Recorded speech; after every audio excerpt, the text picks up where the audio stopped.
여러분, 심슨 영상 속 예지력은 단순 우연일까요? 아니면 정말 예언일까요?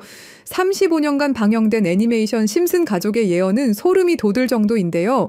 2024년 11월 도널드 트럼프가 카말라 해리스를 꺾고 대통령에 당선된 그 순간 전 세계 네티즌들이 기이한 발견을 하게 됩니다. 이건 심슨 가족의 한 에피소드에서 리사 심슨이 남성 후보와 대결하는 장면인데요. TV 화면에 나타난 미국 지도의 주별 승리 지역이 실제 2024년 대선 결과와 놀랍도록 일치했던 것입니다. 빨간색이 공화당, 그리고 파란색이 민주당이죠. 보시면 실제 대선 때와 100% 싱크로율을 보여줍니다.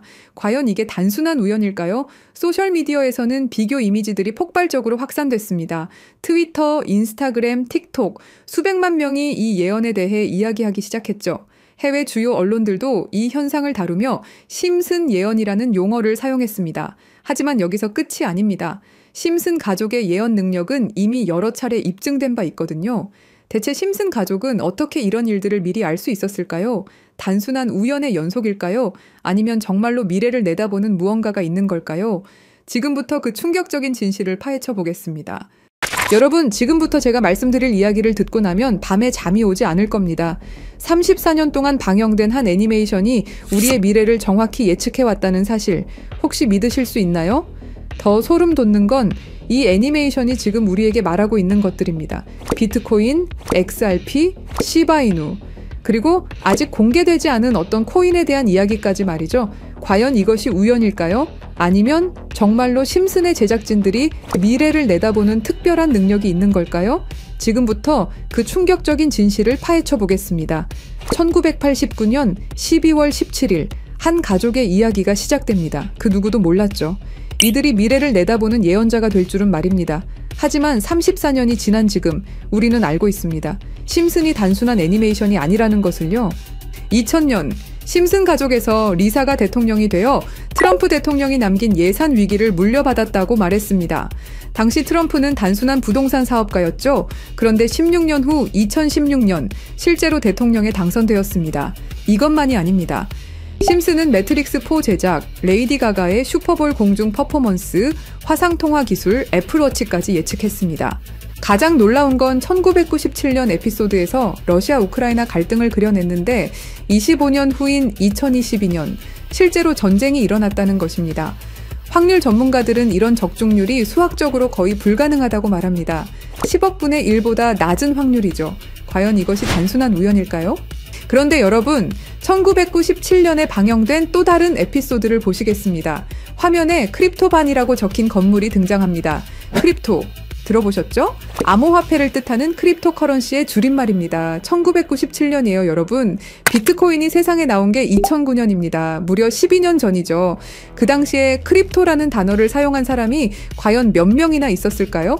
더 놀라운 건 같은 에피소드에서 인터넷 쇼핑, 화상통화, 스마트 디바이스까지 모든 게 현실이 됐다는 겁니다. 심슨은 단순히 암호화폐라는 단어만 예언한 게 아니었어요. 디지털 혁명 전체를 내다보고 있었던 거죠. 지금 생각해보세요. 1997년에 누가 상상이나 했겠습니까? 컴퓨터로 만든 가상의 돈이 실제 돈보다 비싸질 거라고. 하지만 심슨은 이미 알고 있었습니다. 크립토의 시대가 올 것이라는 걸 말이에요. 그리고 지금 심슨은 더 구체적인 것들을 우리에게 말하고 있습니다. 그리고 진짜 충격적인 건 지금부터입니다. 스프링필드의 최고 부자 미스터 번즈, 그가 무서워하는 게 있습니다. 바로 새로운 억만장자의 등장이죠. 해당 에피소드를 자세히 보면 이 새로운 억만장자가 만든 건 새로운 형태의 화폐 시스템입니다. 기존의 은행 시스템을 완전히 뒤바꿀 수 있는 혁신적인 기술이라고 묘사되어 있어요. 더 구체적으로 들여다보면 이 시스템의 특징들이 나옵니다. 은행의 핵심 기능인 거래 기록 보관, 자금 이체, 신용평가 등을 모두 디지털화하고 자동화한다는 설정이죠. 이게 뭘 의미하는지 아시겠죠? 바로 블록체인 기술입니다. 그리고 이 프로젝트가 받은 투자 금액이 얼마인지 아세요? 3,500억 원 이상입니다. 실제로 최근 블록체인 기반의 금융 프로젝트들이 이 정도 규모의 투자를 받고 있어요. 미스터 번즈가 두려워하는 이유를 생각해보세요. 기존 금융 시스템의 기득권층에게는 위협적인 존재겠죠. 중앙화된 권력을 탈중앙화로 바꾸는 기술이니까요. 심슨은 단순히 새로운 코인의 등장을 예언한 게 아닙니다. 전체 금융 시스템의 패러다임 변화를 내다보고 있었던 거예요. 이제 정말 충격적인 발견을 공유하겠습니다. 심슨의 여러 에피소드를 분석해보니 특정 알파벳들이 의미 있게 배치되어 있더라고요. 이가 크게 강조되는 장면, 이더리움의 E입니다. B가 등장하는 장면, 비트코인의 B죠. D는 도지코인, L은 라이트코인, F는 파일코인, 그리고 SH는 시바이누를 의미합니다. 이게 정말 우연일까요? 특히 시바이누의 경우를 보세요. 프링크 교수가 시바이누 관련 신문을 들고 있는 장면이 나옵니다. 그리고 실제로 최근 저스틴 선이라는 거대 투자자가 시바이누를 대량으로 매집했다는 뉴스가 나왔어요. 더 놀라운 건 각 코인의 등장 순서가 실제 시장에서의 주목받는 순서와 비슷하다는 점입니다. 비트코인이 먼저 나오고 이더리움이 뒤따르고 알트코인들이 차례로 등장하는 식으로 말이에요. 그리고 여기 밑에 다 풀어놓은 방정식의 마지막 퍼즐 Q, E, W. 저는 지금 이 부분에 집중해 볼 필요가 있다고 생각합니다. 위에 코인들이야 이미 이전에 발견하셨던 분들은 큰 수익을 내셨지만 아직까지 Q, E, W. 이 부분에 대해서는 의문점들이 많이 남아있죠. 그리고 미스터 번즈가 두려워하는 이유. 이걸 생각해보면 암호화폐 기술 중에 뭐가 있었죠? 맞습니다. 금융권들이 두려워하는 기술인 디파이와 스마트 컨트랙트가 있겠죠. 그럼 이 칠판의 Q, E, W는 무엇을 의미하느냐 이겁니다. 그리고 저희 팀이 지속적으로 파본 결과 리스트들이 하나둘 정리되면서 제일 유력한 하나가 들어왔습니다. 그리고 Q, E, W는 세 가지 코인이 아니라 세 가지를 교집합시킬 수 있는 단서였던 것도요. 일단 Q는 QIB 그룹이라고 불리는 중동 카타르의 대표적인 이슬람 금융기관이 있습니다. 글로벌 금융시장에서도 영향력이 굉장히 좋은 것으로 알려져 있고 더 중요한 건 QIB가 이미 2019년부터 블록체인 기반 무역금융 플랫폼 개발에 투자해왔다는 사실입니다. 그리고 E는 당연히 디파이와 스마트 컨트랙트의 넘버원 이더리움이고요. 최근에 다시 한번 이 분야가 떠오르고 있다는 사실을 아셔야 되고 특히 국경 간 송금과 무역 결제에서 스위프트 시스템의 강력한 대안으로 부상하고 있습니다. 마지막 W는 인도의 최대 거래소 와지르X입니다. 인도 암호화폐 거래소 중에서는 단연 1등이고 인도를 넘어서 글로벌 거래소로 평가받고 있죠. 그리고 놀랍게도 이 세 개의 카테고리를 집요하게 파봉열과 교차되는 하나의 지점을 발견했습니다. Q, E, W 중 먼저 Q를 보시면 카타르는 2018년 이후 중앙은행 및 금융당국이 암호화폐 관련 어떤 서비스도 제공하지 못하게 전면 금지했습니다. 그렇게 까다롭던 카타르가 이제 슬슬 변화의 바람이 불기 시작했는데요. 다시금 블록체인 기술을 사용할 수 있는 방안을 모색 중이고 금지를 풀고 암호화폐로 하여금 새로운 시대를 받아들일 준비를 하고 있습니다. 그 이유는 뭘까요? 단순히 트럼프 때문만이 아닙니다. 카타르는 2030 국가 비전의 핵심 전략으로 디지털 경제 허브 구축을 목표로 하고 있고 2022 월드컵 이후 글로벌 금융 중심지로 도약하려는 야심찬 계획이 있습니다. 트럼프와 카타르는 최근 행복한 동행을 시작했습니다. 2조 달러 규모의 파트너십을 약속했고 심지어 카타르는 트럼프에게 항공기까지 선물하면서 미국의 지원을 받기 위해 고개를 숙이는 모습을 보여주고 있죠.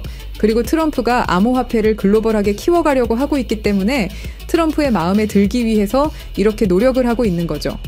자, 그럼 여기서 Q, E, W의 E가 나옵니다. 트럼프는 대통령이 된 이후 암호화폐 시장을 끌어올리기로 했고 그 테마로 떠오르고 있는 게 바로 스테이블 코인과 디파이입니다. 이게 무슨 뜻이죠? 이제 금융시장에 새로운 시대가 올 수 있다는 뜻이고 더 중요한 건 중동 아시아 간 송금 시장에서 기존 은행 네트워크를 우회할 수 있는 인프라가 구축되고 있다는 겁니다. 트럼프 일가가 이더리움을 싹쓸이 할 정도로 이 시장에 진심인 거, 이 시장에 오래 계셨던 분들이라면 모를 리가 없죠. 자, 그럼 위에 말씀드렸던 E는 이더리움이죠. 금융시장과의 합을 이야기하는 겁니다. 그리고 바로 W는 인도의 암호화폐 거래소 와지르X를 뜻하는데요.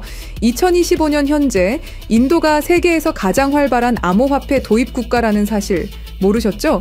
인도 내에서 이더리움은 가장 많이 사용되는 암호화폐 중 하나이고 디파이, 스마트 컨트랙트 등 다양한 분야에서 실질적인 활용이 이루어지고 있고 특히 인도 정부가 추진 중인 디지털 루피와의 연동을 위한 테스트베드 역할을 하고 있습니다. 그런 인도의 최대 거래소가 와지르X입니다. 그리고 이 모든 걸 이어주는 하나가 더 남아 있습니다. 2025년 2월 인도와 카타르는 공식적으로 전략적 파트너십으로 관계를 격상했습니다. 양국은 암호화폐를 필두로 에너지, 인프라, 기술, 스타트업, 스마트시티 등 다양한 분야에서 대규모 투자와 협력을 확대하고 있고, 더 주목할 점은 양국이 달러를 우회한 직접 결제 시스템 구축에 합의했다는 사실입니다. 그러니까 한마디로 칠판에 써진 QEW의 모든 것이 암호화폐, 그리고 각 국가 간의 연결점을 제공해 준다는 거죠. 그리고 소름 돋는 부분, since 2015, when ANP went bankrupt라고 써진 부분 보이시죠? 이건 와지르엑스의 해킹 피해를 정확하게 예언하고 있는데요. 작년 7월 해킹 피해로 피해액이 무려 3,200억이 넘고요. 이 사건으로 지금 와지르엑스는 거의 파산 수순에 들어갔죠. went bankrupt 파산했다로 해석할 수 있고, 더 중요한 건 이 사건이 중앙화 거래소의 근본적 취약성을 드러냈다는 점입니다. since 2015년은 와지르엑스 창업자들이 처음 만났던 시기이면서 동시에 글로벌 송금 시장에서 혁신적 변화가 시작된 원년이기도 하죠. 정확하게 예언하고 있다는 걸 알 수 있습니다. 그리고 이 모든 해킹의 피해액을 이더리움으로 전환했죠. 자, 이렇게 모든 것들이 맞아 떨어져 가고 있는데, 그럼 여기서 말하는 게 이더리움이냐? 그건 아닙니다. 진짜 답은 바로 이겁니다. QEW가 모두 이 코인으로 수렴되는 완벽한 이유를 말씀드리겠습니다. 이 코인은 중동에서 가장 활발히 채택되고 있습니다. 카타르 QIB 그룹은 이 코인의 지분 증명 방식이 이슬람 금융 원칙에 완벽히 부합한다고 판단했죠. 몇 년 전부터 구축된 중동 파트너십이 이걸 뒷받침합니다. 이 코인의 최대 강점은 비트코인의 안정성과 이더리움의 스마트 계약을 결합한 하이브리드 구조입니다. 이더리움 가상머신 호환으로 기존 디파이 프로토콜을 그대로 사용하면서도 더 빠른 속도와 낮은 수수료를 제공할 수 있죠. 인도는 이 코인의 최대 사용국 중 하나입니다. 디지털 루피 프로젝트에서 이 코인의 엔터프라이즈 솔루션이 핵심 인프라로 검토되고 있고, 와지르엑스 해킹 사태 이후 더욱 안전한 대안으로 주목받고 있습니다. 종합해보면 카타르의 할랄 금융 자본, 이더리움의 디파이 기술, 인도의 거대한 시장이 이 코인의 플랫폼에서 융합되면 서구 중심 금융 시스템을 우회하는 새로운 아시아, 중동, 아메리카의 금융 블록이 탄생합니다. 이게 바로 심슨이 10년 전부터 예견한 시나리오고, 그 중심에 이 코인이 있는 거죠. 그리고 제일 중요한 사실은 이 코인이 업비트에도 상장이 돼 있다는 사실입니다. 그래서 이 코인을 여러분께 공유 드릴 건데요. 지금 차트를 보시면 아시겠지만 2021년 불장 이후 너무도 수상하리만큼 몇 년간의 횡보를 보이고 있죠. 이게 뭘 의미할까요? 저는 엄청난 폭발의 힘을 모으고 있는 것이다 라고 보고 있습니다. 거기다 최근에 이란, 이스라엘 갈등으로 홍해와 호르무즈 해협 무역 항로가 위험해진 거 아시죠? 전 세계 석유 운송의 20%가 지나가는 핵심 루트가 막힐 위기죠. 물리적 무역 항로가 막히면 카타르가 디지털 금융 네트워크로 우회 전략을 선택할 수 있는데요. 그럴 때 이 코인이 할랄 파이낸스 호환성에서 완벽한 해결책이 될 수 있고요. 그럼 자연스럽게 카타르와 인도 거래에서 에너지 대금을 이 코인으로 결제가 가능하고요. 인도의 디지털 루피를 이 코인 기반으로 확장 가능합니다. 그럼 중동 전체가 제재 우회용으로 새로운 결제 시스템을 찾기 시작할 거고, 당연히 이 코인이 선택될 확률이 높다는 거죠. 자, 그래서 제가 엄청난 시간을 들여서 파헤친 이 코인 여러분들에게 한 분도 빠짐없이 공유 드릴 건데요. 공유 드리기 전에 구독과 좋아요 한 번씩 눌러주시길 부탁드리겠습니다. 여러분들의 클릭 한 번이 제 채널 성장에 엄청난 도움이 되기 때문에 기브앤테이크 꼭 부탁드리고요. 댓글에 시작이라고 남겨주시고 010-3378-6658로 시작이라고 문자 보내주시는 분들의 한해서 구독자분인 거 확인하고 이 정보 공유 드리도록 하겠습니다. 자, 여러분, 말도 안 된다고 생각했던 심슨의 예언들이 모두 사실이 되었죠. 그리고 지금 우리 눈앞에서 또 다른 예언이 펼쳐지고 있습니다. 10억 분의 1 확률을 뚫고 계속 적중해온 심슨의 예언이 이번에만 틀릴 거라고 생각하시나요? 아니면 이번에도 그들이 오를 거라고 보시나요? 선택은 여러분의 몫입니다. 하지만 꼭 기억하세요. 역사는 준비된 자의 것입니다. 010-3378-6658로 시작이라고 문자 보내주시면 한 분도 빠짐없이 구독자분들에게 공유해드리겠습니다. 그 답은 여러분이 선택하는 겁니다. 감사합니다.